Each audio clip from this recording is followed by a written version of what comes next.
राग अनुकूलता, द्वेष प्रतिकूलता। जब तक अनुकूलता प्रतिकूलता राग और द्वेष बना रहेगा तब तक साधक की उन्नति नहीं हो सकती, आध्यात्मिक उन्नति। ये बड़ा सूक्ष्म विषय जगत गुरु भगवान श्री कृष्ण वर्णन कर रहे। राग द्वेष होता कहां है, इसका निवास स्थान कहां है? कह रहे ये अहम में होता है, मैंपन में। ये बाहर से काटा नहीं जा सकता कि ऐसे कर दिया तो राग द्वेष खत्म हो गया। ये आपके अंदर अंतःकरण में जो चार धर्म हैं, निश्चय करना बुद्धि, संकल्प विकल्प करना मन, चिंतन करना चित्त, और अहम, मैं स्त्री हूं, मैं पुरुष हूं, मैं विद्वान हूं, मैं धनवान हूं, इसमें बैठा है राग और द्वेष। बड़ी सुरक्षित जगह में बैठा है। शरीर से माना हुआ संबंध अहम स्फुरित करता है, मैं, और इसी मैं में राग द्वेष बैठा है, और यहीं से वो बुद्धि में, मन में, इंद्रियों में फेंकता रहता है।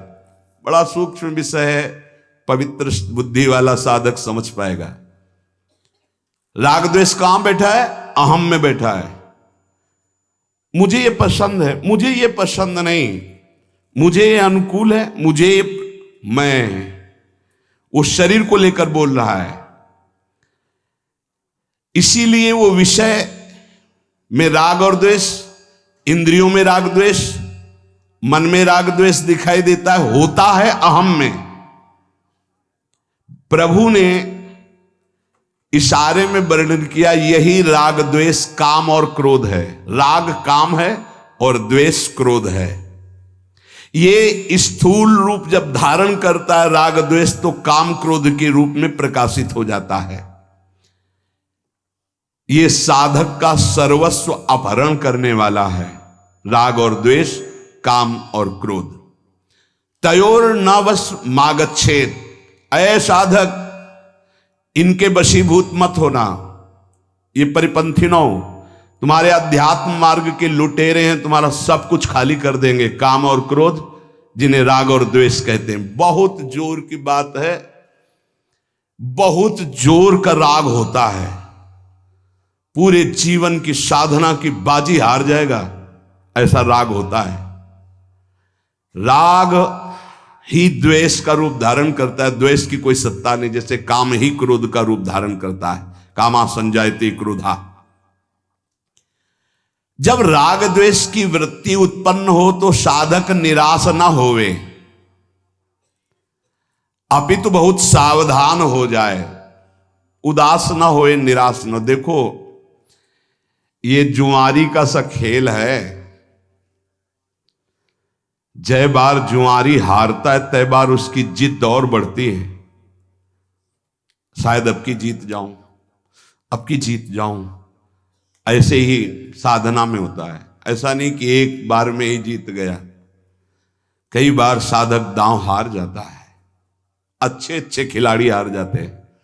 बहुत गंभीरता से समझना, निराशा नहीं आनी चाहिए, नहीं तो फिर असली में हार जाएंगे हम। कई बार ऐसा होता है जीवन में, कई जगह राग हरवा देता है, हमको फिसला देता है, फिर एकदम सावधान हो। जैसे जुआरी के, अगर अब की जीत गए तो पूरी बाजी जीत जाएंगे, शायद अब की जीत जाएं, तो वो तो जीते ना जीते, जीता तो हारा, हारा तो हारा। और यहां हारा तो जीता और जीता तो जीता। ये अध्यात्म है। निराश तो नहीं होना, ये हमारी प्रार्थना है। साधक कभी निराश न हो कि अब क्या होगा, अब तो मैं हार गया। कुछ नहीं हारे, एक नया अनुभव मिला हारने से। जानबूझ के मत हारना, अनुभव नहीं मिलेगा। फिर अगर फिसल गए हो तो अनुभव मिलेगा। कहां से फिसला, क्यों फिसला, आगे बढ़ूं, निराशा नहीं। और आध्यात्मिक ऐसा है कि जैसे जल में ऐसे मारा तो गड्ढा दिखाई दिया, हाथ हटा लिया, पूरा बराबर हो गया। समझ रहे, फिसल गए तो लगा हानि हो गई, लेकिन अध्यात्म में फिर संभल करके चले तो बिल्कुल बराबर हो गया, कोई हानि नहीं हुई, बड़ा मंगल हो जाएगा। निराशा तो उपासक को करनी नहीं। ये ध्यान प्रार्थना हमारी मान लीजिए, नहीं तो आप परमार्थ से हार जाएंगे। अंतिम श्वास तक हारना नहीं है, हारते हुए भी हारना नहीं, ये बात मान लेना। मैं हर बार कमर कसूंगा, आपकी शायद जीत जाऊं, आपकी शायद जीत जाओगे, निकल जाओगे। बहुत ध्यान देने का विषय वर्णन हो रहा है, यही हमारी आध्यात्मिक उन्नति मारी जाती है। क्या होता है, साधक राग पूर्वक किसी कर्म में प्रवृत्त ना हो, किसी भोग में, किसी विषय में, किसी कर्म में, आज्ञा मान करके कर्म में प्रवृत्त हो। यह बड़ा सूक्ष्म विषय है। साधक की कर्मों में प्रवृत्ति या निवृत्ति अपनी रुचि से नहीं होती। मुझे अच्छा लगता है इसलिए करता हूं, मुझे अच्छा नहीं लगा इसलिए छोड़ दिया, नहीं। वो आज्ञा पर करता है, आज्ञा पर त्याग करता है, इसलिए उसका करना राग पूर्वक नहीं और त्याग करना द्वेष पूर्वक नहीं है, वो आज्ञा पे चलता है, साधक है। शास्त्र आज्ञा, गुरु आज्ञा। ध्यान दीजिए, हमारा हर कार्य अब जो ही कहें करें हम सोई आयस लिए चले निज दासी, राग द्वेष की सत्ता ही नहीं रह जाएगी। हमारा जो कार्य होता है वो शास्त्र आज्ञा, गुरु आज्ञा से होता है। अगर हम किसी कार्य में प्रवृत्त होते हैं तो आज्ञा, कर्तव्य, अगर निवृत्त होते हैं तो आज्ञा, कर्तव्य। हमारा कर्तव्य ये नहीं करना चाहिए, शास्त्र आज्ञा, गुरु आज्ञा, इसलिए हम नहीं करते। द्वेष पूर्वक त्याग नहीं, राग पूर्वक ग्रहण नहीं। जब राग द्वेष पूर्वक क्रिया की जाती है तो उसका फल उत्पन्न होता है, और राग द्वेष का फल पतन के सिवा और कुछ नहीं होता, पतन। जब साधक संसार से अलग होकर भजन मार्ग में अध्यात्म की उन्नति प्राप्त करने की चेष्टा करता है, बहुत सुंदर बात कह रहे हैं, उसी समय उसके हृदय में बड़ी बुरी बुरी स्फुरणाएं प्रकट होती है। सब साधक सावधानी से सुने। जब साधक संसार का त्याग करके सच्चिदानंद की प्राप्ति के लिए भजन में लगता है तो उसके हृदय में, अंतःकरण में बड़ी बुरी बुरी स्फुरणाएं प्रकट होती है। साधक घबरा जाता है। भगवान यहां आश्वासन दे रहे हैं साधक को, स्फुरणाओं से घबराना नहीं। इन स्फुरणाओं की सत्ता नहीं है कि तुम्हारा कुछ भी बिगाड़ सके। ये उत्पन्न हो रही हैं, जो थी पहले अब नष्ट हो रही, प्रकट हो करके। सिद्धांत है ये नष्ट हो रही है क्योंकि तुम भजन परायण हो। पर चूक अच्छे अच्छे से हो जाती, कोई समझ नहीं पाता नष्ट हो रही, वो उसी में तन्मय होकर नई क्रियाएं कर बैठता है।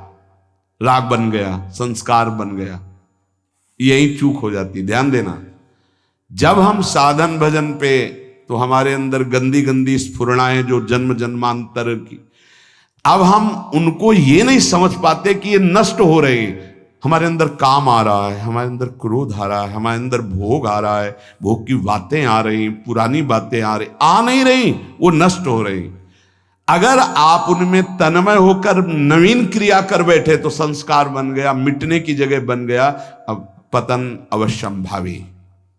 अतः उपासक स्फुरणाओं को देखकर घबराए नहीं, आ नहीं रही, ये जा रही हैं।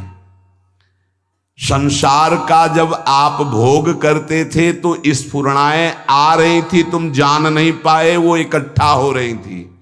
जब तुम संसार से मुक्त होने के लिए भजन शुरू किए तो अब वो जाएंगी, निकलेंगी, वो निकल रही स्फुरणाएं।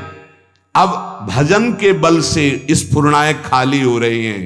तुम स्फुरणाओं में चिपकना मत, पकड़ना मत, उन स्फुरणाओं के अनुसार संकल्प करके क्रियाएं मत करना, वो निकल रही है। साधक को चाहे अच्छी स्फुरणा हो या बुरी स्फुरणा, बिल्कुल न राग करना न द्वेष, दृष्टा मात्र बने रहना है। भजन क्या आ रहा है बस देखते चले जाओ। जैसे हम रास्ते में चल रहे हैं, बोर्ड में लिखा है ऐसा ऐसा ऐसा, तो पढ़ लिया, चल दिया, कोई मतलब तो है नहीं, तो हम ऐसे पढ़ रहे हैं अंतःकरण में। ये आई बुरी स्फुरणा, ये अच्छी स्फुरणा आई, ना हमको डरना है, ना घबराना है, और न चिपकना है, ना अच्छी स्फुरना में, ना बुरी स्फुरना में। क्या हुआ? राग द्वेष दोनों मिटते चले जा रहे हैं, क्योंकि अच्छी स्फुरना राग की है और बुरी स्फुरना द्वेष की वृत्ति पैदा करेगी। अभी जो हमारा हो रहा, वो राग द्वेष से नहीं हो रहा, गुरु आज्ञा से साधना हो रही है।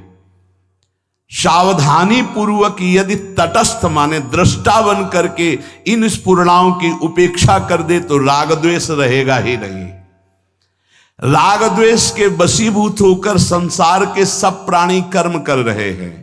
राग द्वेष पुष्ट होता है तो प्रकृति उसका स्वभाव अशुद्ध कर देती है। अशुद्ध स्वभाव होने के कारण वो भोग प्रधान बन जाता है। जिसकी प्रकृति राग द्वेष रहित होती है उसका स्वभाव शुद्ध हो जाता है। शुद्ध स्वभाव होने पर योग हो जाता है प्रभु से। अशुद्ध स्वभाव होने पर भोग बनता है प्रकृति का, संसार का। क्या सुंदर सिद्धांत भगवान वर्णन कर रहे हैं। साधक संपूर्ण कर्मों को अपने भली भांति भगवद अर्पण कर दे तो उन कर्मों का फल होगा भगवत प्राप्ति। राग द्वेष मिट जाएंगे। राग द्वेष के मिटाने के इच्छुक साधक के लिए शास्त्र प्रमाण कर्म करना अत्यंत आवश्यक है। जैसा आदेश हम वैसा कर रहे हैं, हमारा कोई राग नहीं, आदेश के अनुसार कर रहे हैं, गुरु आज्ञा शास्त्र आज्ञा।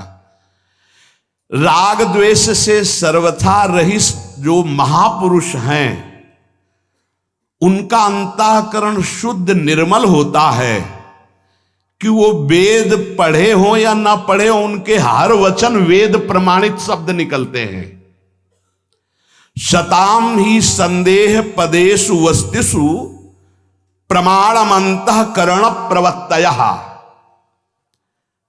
सत्पुरुषों का अंतःकरण इतना पवित्र हो जाता है कि उनकी वाणी वेद प्रमाण मानी जाती है। जैसे किसी भी विषय में संशय उस महापुरुष से पूछ ले और वो कह दे हाँ ठीक है साहब, अब कोई भय नहीं, वैसा ही होगा जैसा वो बोल रहे हैं। सताम ही संदेह पदेषु वस्तिषु प्रमाणम अंतःकरण प्रवत्तयः। उनका अंतःकरण राग द्वेष से रहित परम शुद्ध है। वो जो बोलेंगे वही शास्त्र प्रमाण होगा।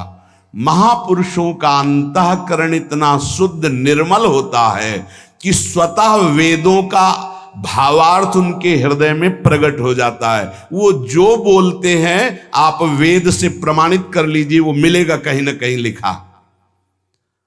स्वामी शरणानंद जी से कहा कि ये तो हमने कहीं नहीं पढ़ा जो आप कह रहे हो, तो बोले लिख लो, नया वेद लिख लो, जो हम कह रहे हैं वो लिख लो। तो इतनी ठसक से कैसे बोल रहे थे? क्योंकि अंतःकरण भगवदाकार है, तो कह रहे लिख लो, नए ग्रंथ को लिख लो, जो हम बोल रहे हैं वो लिख लो। तुम्हारी पहुंच नहीं तो पहले से सब लिखा हुआ है, उसको मिला लेना। जो महापुरुष राग द्वेष रहित, उसके अंतःकरण में शास्त्र अनुकूल ही बात निकलेगी। राग द्वेष का सर्वथा अभाव होने के लिए जो साधक राग द्वेष मिटाना चाहता है उसे किसी महापुरुष का आश्रय लेना पड़ेगा। क्योंकि शास्त्र को हम नहीं समझते कि हमारे लिए कब कहां कैसी आज्ञा है। वो महापुरुष ठीक वही आज्ञा करेंगे जिससे हमारा मंगल होगा। जब हम किसी महापुरुष का आश्रय लेते हैं, उनकी आज्ञा के अनुसार हम साधन व्यवहार सब करते हैं, तो हमारा स्वभाव शुद्ध हो जाता है। स्वभाव शुद्ध हो जाता है। यही कारण है कि ऐसे महापुरुष के आचरणों से जगत का मंगल होता है और ऐसे महापुरुष आदर्श माने जाते हैं जिनका हृदय शुद्ध हो गया है, राग द्वेष रहित। ये राग द्वेष उत्तरोत्तर बढ़ने नहीं चाहिए, कम होने चाहिए, देखते जाओ। और जिससे द्वेष हो जाए तो हमने अपने अंतःकरण में गुरु प्रताप से उसकी निवृत्ति का उपाय एक ही पाया है, उसमें भगवत भाव करके प्रणाम कर लेना, बार बार प्रणाम। उसकी याद जब आवे, हृदय जले तो प्रणाम कर लो, वो सामने आवे तो प्रणाम कर लो, तो द्वेष मिट जाएगा। जैसे हम किसी से द्वेष नहीं करते पर बार बार हमसे द्वेष कर रहा है तो हमको लगने लगता है कि ये हमसे द्वेष क्यों कर रहा है, तो हमारे अंदर भी द्वेष जागृत हो जाता है। अब उससे बचने के लिए अगर उपाय नहीं किया तो द्वेष पक्का हो जाएगा। द्वेष पक्का हो जाएगा तो उसकी निंदा होने लगेगी, उससे झगड़ा होने लगेगा, उसकी बुराइयां शुरू, कूड़ा करकट हो गया, सब उपासना में कूड़ा करकट हो जाए। पहला कार्य, जहां देखे हे पतित पावन प्रभु, मैं आपको समझ नहीं पा रहा, प्रभु आपको प्रणाम है, आपकी ये द्वेष लीला हम नहीं समझ पाए, नाथ आप ही हो, बच जाओगे पक्का। जब कहीं ऐसा हुआ है तो पतितानाम पावनेभ्यो वैष्णवेभ्यो नमो नमः, हे प्रभु आपको मैं नहीं समझ पा रहा, आप ही नाथ बचाओ, आपकी इस द्वेष लीला में मैं न फंस पाऊं, पक्का निकल गए, पक्का। तुम्हारे हृदय से द्वेष चला जाएगा तो उसके हृदय में जो हरि जाने, आपके हृदय में राग द्वेष नहीं होना चाहिए। उपासक दूसरों को सुख पहुंचाने की जब लालसा कर लेता है तो बहुत जल्दी हृदय उसका राग द्वेष से रहित होता है। दूसरों को सुख पहुंचाए पर किसी से मांग के नहीं, चंदा बटोर के नहीं। यहां मना कर रहे हैं, मेरे द्वारा लोगों का कल्याण सुख हो, इसके बदले में मुझे रुपया एकत्रित करना है, भोग सामग्री मांग के एकत्रित करना है, ये सेवा नहीं होती, इसे सेवा नहीं कहते, ये वासना की पूर्ति कही जाती है। ध्यान दीजिएगा, दूसरों को सुख पहुंचाने से बहुत जल्दी राग द्वेष मिटता है, जिसे सेवा कहते हैं। पर सेवा दूसरों से मांग करके, भोग सामग्री एकत्रित करके अपनी मान बड़ाई पुष्ट करना होता है, सेवा नहीं होती। कारण कि वो सुख भोग करना चाहता। मैंने सर्दियों में कपड़े बांटे, तुमने क्या बांटे? तुमने क्या बांटे? तुमने क्या सेवा की? कंबल तो किसी और ने दिया था, आप चुपचाप वहां जाकर के दे आए, ये आपके ऊपर कृपा हुई है। आप गर्व क्यों करते हैं? मैंने कंबल बांटा, दिया तो किसी और ने है आपको, देनहार कोई और है, देते रहते दिन रहन। तुम्हारे जीवन की पवित्रता बढ़ाने के लिए प्रभु ने तुमको यह अधिकार दिया कि जाओ तुम ऐसा सत्कर्म करो, अभिमान क्यों करते हो? मैं किसी को कुछ देता हूं ऐसा जिसका हृदय में भाव है, वो आसानी से मेरी बात नहीं समझ पाएगा कि सेवा धर्म किसे कहते हैं। सेवा उसे कहते हैं जिसके बदले में कुछ भी चाह ना हो। तुमने वस्तु दी और वो तुम्हें धन्यवाद बोले, तुम्हारे आगे झुके, तुम्हारे अनुकूलता में चले, तो सेवा कहां हुआ? ये तो व्यापार हुआ। सेवा का तात्पर्य है कि हमने जो कर दिया सेवा, तो लौट करके आपके व्यवहार को नहीं देखा, आपने उसके बदले में क्या व्यवहार किया उसको लौट के नहीं देखा। जो सेवा के बदले में थोड़ा भी चाह करता है वो सेवा नहीं है। सेवा राग द्वेष को मिटाने में समर्थ है। नहीं महाराज जी, सेवा तो धन से होती है, वस्तुओं से होती है, वस्तु और धन के बिना सेवा किसकी बनेगी? और आप कह रहे सेवा करने के लिए धन और वस्तु की किसी से मांग नहीं करनी चाहिए। स्थूल वस्तुओं से, उत्तर, स्थूल वस्तुओं से, धन से, भोग सामग्री से कर्म होता है, सेवा नहीं। बड़ा सूक्ष्म विषय है। कर्म से बंधन होता है, सेवा से मोक्ष मिलता है। कर्म से राग द्वेष पुष्ट होता है, सेवा से राग द्वेष मुक्त होता है। सेवा, तुम्हारे पास जो भाव है, तुम्हारे पास जो सामग्री है, उतने से ही तुम मुक्त हो जाओ। सेवा ये नहीं कहती कि चंदा मांग करके करो, सेवा ये नहीं कहती कि दूसरे को प्रभावित करके ये बंटता है यहां, ये बंटता है यहां, ये बंटता है। जो शास्त्र कह रहा है राग द्वेष मुक्त होने के लिए, हम यहां भगवत प्राप्ति की बात हो रही, जिनका लक्ष्य भगवत प्राप्ति है। तुम्हारे पास जो भाव है, तुम्हारे पास जो सेवा सामग्री, उसी से तुम्हें मुक्त होना है राग द्वेष से। जो वस्तुओं से सेवा का भाव किया जाता है वो कर्म बनता है, सेवा नहीं। स्थूल वस्तुएं जितनी तुम्हारे पास है उतने से तुम्हें सेवा का अधिकार है। जैसे तुम एक शॉल ओढ़े हो, कोई थर थर कांप रहा है, अपना श्वाल उड़ा दिया, तो 1 करोड़ कंबल उड़ाने का जो फल है वो तुम्हारे श्वाल के बराबर नहीं होगा, क्योंकि तुम्हारे पास एक ही था। तुमने अपने शरीर की परवाह न करके उसको उड़ा दिया। ये तुम्हारा राग द्वेष से मुक्ति का कारण बनेगा। समझना, आपने 50 लोगों से संग्रह किया और फिर सैकड़ों लोगों को उड़ा दिया, तो अंदर से देखना तुम्हें गर्व जागृत होगा कि हमने सैकड़ों गरीबों को कंबल उड़ाए। तो तुम्हारा अहम पुष्ट हुआ या राग द्वेष नष्ट हुआ? बड़ा सूक्ष्म विषय है, देखना। जब अंतःकरण में वस्तु का महत्व होगा तो स्वामी भाव आएगा, सेवक भाव नहीं। ये बड़ा सूक्ष्म विषय है, चाहे कोई जाने या ना जाने। जब वस्तु का महत्व होगा तो सेवा भाव नहीं, स्वामी भाव आएगा। मैंने उसको ये दिया, मैंने ये किया। और जब वस्तु का महत्व नहीं होगा, भाव का महत्व होगा, तब सेवा बनती है।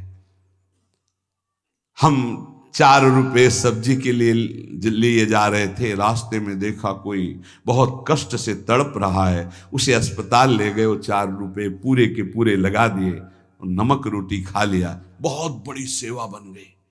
सेवा का शब्द समझना, बहुत बड़ी सेवा बन गई। जो हमारे पास है उसी से हमें खोजना नहीं है। जब कभी ऐसी सेवा का अवसर मिल जाए तो हम उसको करें, जितना हमारे पास। इसके आगे भगवान जाने, हमें मांगने की जरूरत नहीं, सहयोग की जरूरत नहीं। वास्तव में सेवा केवल भाव से पूर्ण होती है। तुम्हारा जो भाव, अच्छा जैसे तुम्हारे पास धन नहीं, कोई ऐसा तड़प रहा, तुम उसकी सेवा में पहुंच गए, उसको दुलार कर रहे हैं, मन में है कि हम इसको सुख पहुंचावें, लेकिन आपके पास सुख सुविधा नहीं, आपकी सेवा बन गई, आपका भाव बन गया, आप राग द्वेष से मुक्त होने की क्षमता वाले महापुरुष बन गए। यहां परमार्थ पद की बात हो रही। वस्तुओं का देना सेवा नहीं है। वस्तुओं को दिया और अभिमान पुष्ट किया, इसे सेवा नहीं कहते, ये दुकानदारी है। सेवा का भाव होता है। भाव के साथ जो कुछ तुम्हारी वस्तु है उसको ये मान के, तो दियम वस्तु गोविंदम तुभ्यमेव समर्पय, हे प्रभु आपने दी थी, इस रूप में आकर आपने स्वीकार कर ली, धन्य है प्रभु आपकी बड़ी कृपा। अहम नहीं आया, राग द्वेष मुक्त हुआ। सच्चे सेवक की वृत्ति नाशवान वस्तुओं में जाती ही नहीं है। अंतःकरण में वस्तुओं का महत्व मिटाने के लिए सेवा समर्थ है। जिसकी धरोहर थी उसको दे दिया। ऐसा भला कभी आता है दान देने में? वो कर्म बना, कर्म, शुभ कर्म, पुण्य बन सकता है, सेवा नहीं। सेवा मेरे राधा वल्लभ लाल आप इस रूप में आपने दिया और आपने लिया, नाथ ये तो आपकी मंगलमयी लीला, आपकी वस्तु आपको समर्पित, ये भाव सेवा। स्वाभाविक अगर आप इस सेवा रहस्य को जान जाएंगे तो राग द्वेष से मुक्त हो जाएंगे। सेवा ही परम धर्म है। हृष्य परिपंथिनों, अय परमार्थ के पथिक, इन राग द्वेष लुटेरों से अपनी साधना संपत्ति को बचा लो। राग और द्वेष रूपी लुटेरों से। किसी के शरीर से राग हो जाएगा तो काम पैदा हो जाएगा, किसी के शरीर से द्वेष हो जाएगा तो क्रोध पैदा हो जाएगा, और काम और क्रोध दोनों तुम्हारे भजन को छीन ले जाएंगे, चुरा ले जाएंगे। हर समय खाली हो जाती है जेब, ध्यान रखना। जहां आप गुस्सा किए या काम क्रीड़ा किए, काम भोग किए, तो तुम्हारी थैली खाली की खाली फिर शुरू। लूट ले गए, परिपंथिनों लुटेरे हैं, तभी तो आध्यात्मिक उन्नति नहीं होती। साधक इन लुटेरों की तरफ देख नहीं पाता, इसलिए आध्यात्मिक उन्नति नहीं होती। यही कारण है कि साधना बहुत वर्षों तक करने पर भी उसे अध्यात्म अनुभव नहीं होता। प्रायः साधकों की शिकायत लगी रहती है कि मुझे तो कुछ आनंद का अनुभव नहीं हुआ। उसका कारण है तुम्हारे साधन भजन को ये लुटेरे लूट रहे हैं। कौन? राग और द्वेष, काम, क्रोध, ये लूट रहे हैं। देखो, साधना में मन लगे या न लगे, साधना फल दे के रहती है। बड़ा सूक्ष्म विषय वर्णन है। साधकों को रहता है मेरा मन नहीं लगता, तुम चिंता मत करो, तुम राधा राधा बोल रहे हो, मन लगे ना लगे इसका निश्चित फल है। पर यदि तुम राग और द्वेष पूर्वक व्यवहार कर रहे हो, जैसे नाम भी जप रहे हो और भ्रष्टाचार भी है, पराई माता बहनों से व्यभिचार भी है, क्रोध भी कर रहे हो, द्वेष भी कर रहे हो, गंदी आदतें भी कर रहे हो, इसके बाद तुम्हारे हाथ में अभी कुछ स्टॉक नहीं आएगा परमार्थ का, भजन का, साधन का। खोखले बने रहोगे और ऐसे कितने वर्ष व्यतीत हो जाएंगे, फिर आप शिकायत करोगे कि हमें इतने वर्ष हो गए नाम जप करते, कोई लाभ नहीं मिला, क्योंकि चोरों से अपनी गठरी चुरवाते रहे आप। हम मन की एकाग्रता को ज्यादा महत्व नहीं देते, हम देते हैं राग और द्वेष पर महत्व। ये राग द्वेष, माना हम 10 बार नाम लिया तो 10 बार तो सुरक्षित है, हम 1000 बार लिया वो हमारी पूरी जेब काट ले गए, क्या बचा? राग द्वेष, काम क्रोध, ये जेब कटुआ है, ठग हैं, ये लूट रहे हैं परिपंथी नो। ये ऐसे ठग हैं कि इनसे हाथ मिला के जेब कटवाई जाती है। भजन की जेब कोई जबरदस्ती नहीं काट सकता है, ध्यान रखना। इनको इतनी कलाएं आती हैं कि हम इनको छाती से लगाएंगे, आओ दोस्त, और जो ही छाती से लगे जो ही काटे, फिर जलन किया, कुछ अनुभव ही नहीं हो रहा है, क्योंकि बार बार भ्रष्ट माने गिर जाना, बार बार पतित हो जाना, बार बार ये काम क्रोध, बार बार राग द्वेष हमको नष्ट करते रहते हैं। उपासक इसीलिए कहा गया कि जिनका राग द्वेष रहित शुद्ध अंतःकरण है, ऐसे महापुरुषों के अनुशासन में चले। राग द्वेष की स्फुरणा हो तो डरो मत, पर उन दोनों के अनुसार क्रियाएं मत करो। स्फुरणा में साधक पतित होने लगता है कि स्फुरणा आई, अब तो क्या होगा, अब जैसा मन कह रहा वैसा करना पड़ेगा, नहीं करेंगे तो जलेंगे, फिर वैसा कर बैठता है। ये परिपंथिनो, राग द्वेष स्वतः नष्ट होने वाले हैं, तुम चुप रहो। इनके अंदर स्फुरणा हुई, ये हाहाकार मचा रहे हैं, मचाने दो, तुम राधा राधा राधा राधा राधा, ये नष्ट हो जाएंगे। साधक उनकी इतनी सत्ता दे देता है, उनको इतना महत्व दे देता है, उनका इतना आदर करने लगता है कि वो नष्ट होने के बजाय साधक को नष्ट कर देते हैं। काम क्रोध साधक को नष्ट कर, इनकी सत्ता नहीं, स्फुरित होता है, होने दो, किसी से बोलो मत, कहो मत, चिड़चिड़ापन मत लाओ, जलो मत, गंभीर। कोई पूछे कैसे हो, बहुत अच्छे, कृपा है, नहीं कोई शारीरिक मानसिक परेशानी नहीं, श्री जी की कृपा से कोई परेशानी नहीं। अंदर तुम्हारे विकार वो सब भस्म हो जाएंगे। मत बोलो किसी से, रही मन की मन व्यथा, मन में रखिए गोय, ये सुन इठ लई है लोग सब, बांट न लई है कोई, उनकी सत्ता होती। राग द्वेष स्वतः नष्ट होने वाले हैं, ये ज्यादा देर टिकेंगे नहीं, फुलझरिया की तरह अपना चमत्कार दिखाएंगे, नष्ट हो जाएंगे। साधक इनकी सत्ता दे देता है, इनका आदर करता है, इनका महत्व करता है, और वो साधक को नष्ट कर देते हैं। अगर तुम इनका आदर ना दो, इनका महत्व ना दो, इनकी तरफ मत देखो, ये अपने आप नष्ट हो जाएंगे। सुख दुख का कारण दूसरे को मानने से राग द्वेष पुष्ट होते हैं। सुख देने वाला, देखो मान्यता होती है। वर्षा हुई, एक नाच रहा है और एक रो रहा है बैठे। कौन? किसान नाच रहा है खेती में, बढ़िया बढ़िया वर्षा हुई, और कुम्हार के बर्तन सूख रहे थे, वो सब फैल गए, वो बैठे रो रहा है। वर्षा का क्या है? एक को प्रतिकूल पड़ रही है, एक को अनुकूल पड़ रही। वर्षा तो समतुल है, वो तो बरस रही है। हमारी अनुकूलता, हमारी प्रतिकूलता, हमारी मान्यताएं ही पूरी की पूरी अनुकूलता पर। अब गर्मी में आग प्रतिकूल लगेगी और सर्दी में दूर से तापो तो कितना सुखद लगती है। ये अनुकूलता प्रतिकूलता आने जाने वाली और मान्यता के अंतर्गत है। स्वरूप में इनका कोई महत्व नहीं है।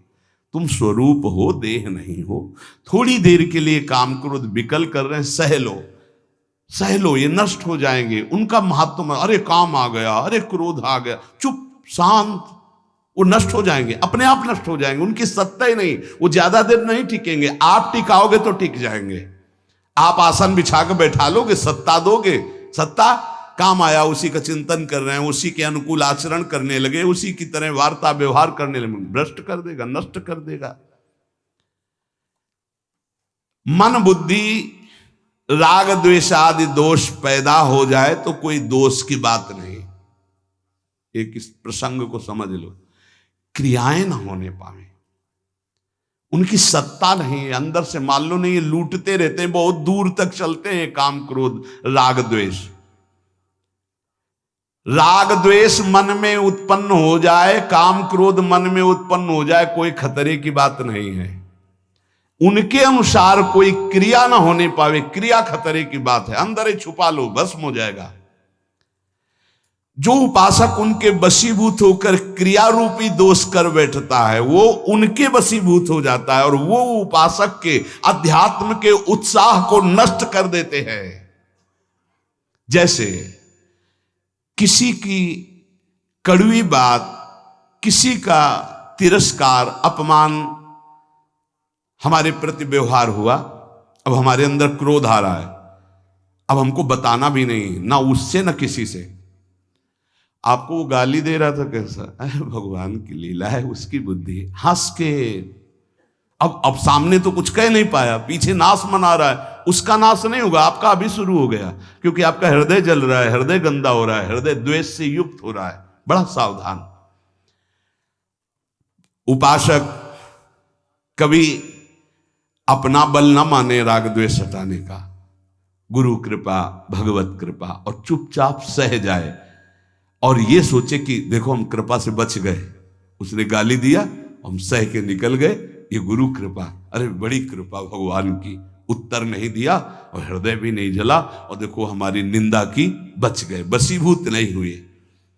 साधक को कभी भी राग द्वेष के वशीभूत होकर क्रिया ना होने पावे, बस इस पर ध्यान देना है। राग द्वेष हृदय में स्फुरित हो, डरना मत। राग द्वेष तुम्हारा कुछ नहीं बिगाड़ सकते यदि क्रिया ना होने पावे। मनोगतान, मन में आए तो कोई बात नहीं, अभी थोड़ी देर आया है, अभी शांत हो जाएगा। श्री भगवान कह रहे हैं, यदि आप इन राग द्वेष काम क्रोध रूपी लुटेरों से बच गए तो बहुत जल्दी अध्यात्म आपके हृदय में प्रकाशित हो जाएगा। और जो अध्यात्म मार्ग गुरुदेव ने दिया है, उस मार्ग को कभी छोड़े ना। दूसरा कोई आपके पास आकर के बताए कि हम बड़ी सुविधा वाला मार्ग बता रहे हैं, बहुत सुविधा दे रहे हैं, बड़ा सुखद है, बड़ा ऐसा है, और आपके मार्ग में जिसमें चल रहे हो, देखो वर्षों हो गए, कुछ अनुभव भी नहीं हुआ और कुछ सुख भी नहीं मिला, आ जाओ हमारी बात पर, तो नहीं मानना चाहिए। आगे के श्लोक में भगवान उसका वर्णन करते हैं कि अच्छी तरह आचरण में लाए हुए सुख सुविधा वाले दूसरे के धर्म से दुख देने वाला अपना धर्म सर्वश्रेष्ठ है। आपको भले लग रहा है अभी दुख, लेकिन परम सुख प्राप्त होगा। इसकी व्याख्या कल करते हैं। श्री राधा वल्लभ लाल की।